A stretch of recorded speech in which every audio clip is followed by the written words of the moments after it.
Alrighty, I'm going to answer the question for you of poached rainbow trout in court bouillon with fresh herbs. So this is, of course, a concocted recipe, if you will, but not the poaching technique itself. This is not concocted. But the way in which I finish this dish is a little bit probably unique to this course at this particular time. So we're going to start with the court bouillon, which I have pre-made. It's sitting here, and it has the celery, the carrots, and onions, vinegar, bay leaves, thyme. I have a little pinch of sugar and salt in it. And it's ready to receive the trout. And in this particular dish, we're going to use part of the court bouillon as part of what we serve for the dinner. Now, this is a fresh 10-ounce rainbow trout with the head on. That's been butterflied, you see? And all the pin bones have been taken out of the sides here, okay? What we're going to do is we're going to take the head off. Get rid of that. We're going to trim this little piece of cartilage, if you will, right here off the fish. Then we're going to trim a little bit of the excess belly fat off right there. After this fish is cooked, we are going to skin it on the plate. So the skin will be removed, partially for a very standard reason. That standard reason is that fish that are poached, steamed, braised, or otherwise cooked with wet heat versus browned fish, which might be grilled, fried, or sauteed, the skin is kept on with the brown. But with the wet cooked fish, the skin is taken off. It tends to be undesirable and fatty. Okay? So there's your rainbow trout, and here's the court bouillon. And I'm going to slip the trout into the court bouillon. I'm going to bring the court bouillon over here for you so you can take a good close look at it.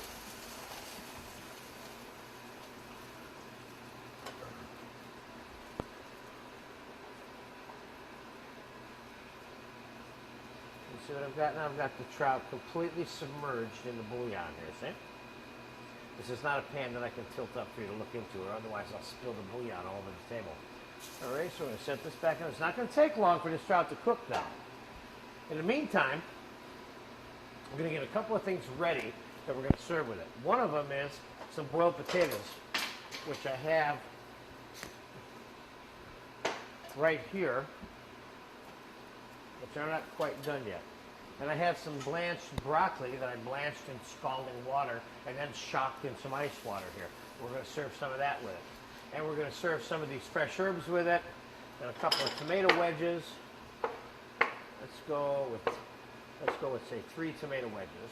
Now I'll show you how we're going to do that. And we're going to, can you get me another knife, please? Okay, thank you. And I'm going to show you then again real quick how to make a lemon crown, which is one of the garnishes on the trout. I'm doing all this while the trout is cooking here now, you see? So we're going to make some incisions here, one after another. This is just part of the fun part of serving this particular dish. This is a fairly pretty item on the plate. Certainly has a healthy appearance, and for good reason. It is one of the healthier ways to eat fish, period, in terms of fat and cholesterol, calories, etc. Okay? There's almost no carbs in this, whatever that's worth, although I will not play doctor with you.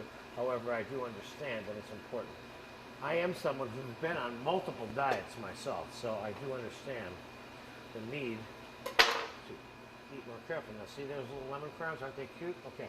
We're going to put one of those on the plate when we're ready. Now, that trout, believe it or not, is almost done. And these potatoes are done. Whoop, come back there.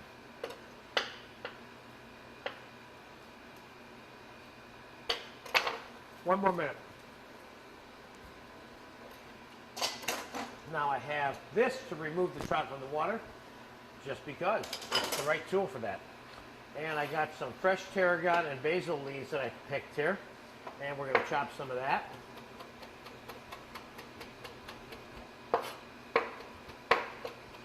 And I have another pan over here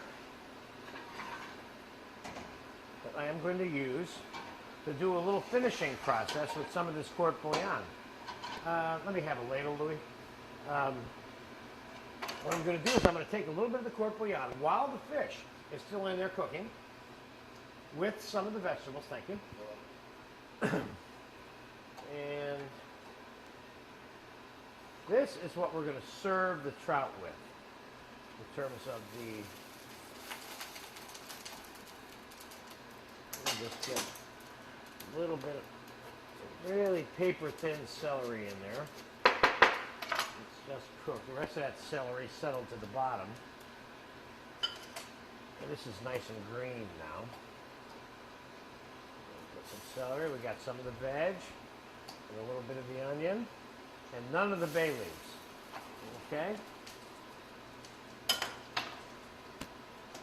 a little bit more of the juice. Now in this mixture, we're going to put the fresh herbs. And just to ruin it all, for those of you that are dieting, we're going to put a little bit of butter. We got some soft, whole, unsalted butter here. I'm going to mix that in there. I'm going to put the juice of one of the part of these lemons in here. I'm going to put a little pinch of garlic in here. I'm going to put a little bit of parsley in here. I'm going to taste it before I do anything. It should be nice and subtle but delicious. It's nice. Very nice. Now I'll put the tomatoes in there to heat them up. And while that is just kind of stirring up a little bit, we're going to pull the trout out because the trout is done. Okay? Didn't take long to cook that fish.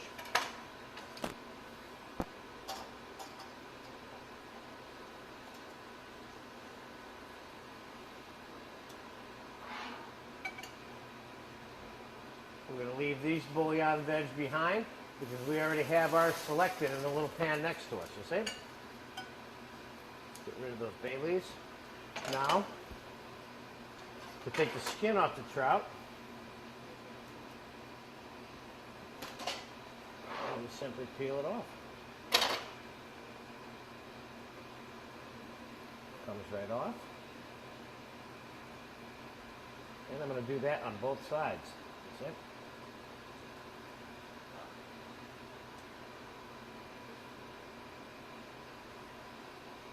Well, look how pretty that is, okay?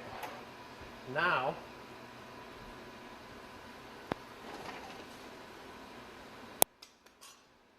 we're going to take some of that broccoli, by the way, and drop it in a little bit of the water with the potatoes.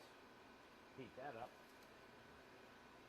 Lay this around the fish. We'll put just a splash of cream in here. This is the kind of thing that French cooks would truly appreciate because all of these techniques and principles that we're applying and imposing on this fish are completely French-based.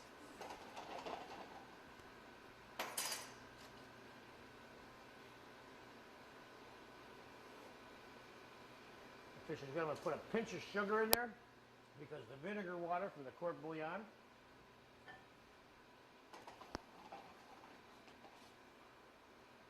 Put this around the fish, not necessarily on the fish, you see.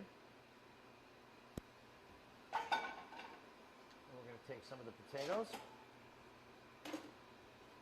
How about 2 of the potatoes? And a little pinch of butter on the potato. And a little bit of salt. And then we're going to make what we call parslied potatoes, which is boiled potatoes that are seasoned with butter, salt, and pepper, and then rolled in parsley, so that they look like those. And then finally, we'll throw a little piece of broccoli on there, you know? And then the lemon crown. Let's see if I can get this lemon crown to stay on this plate.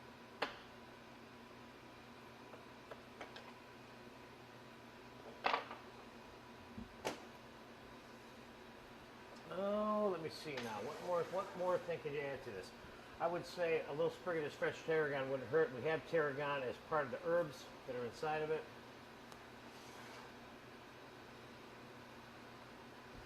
Voila. So there's your poached trout.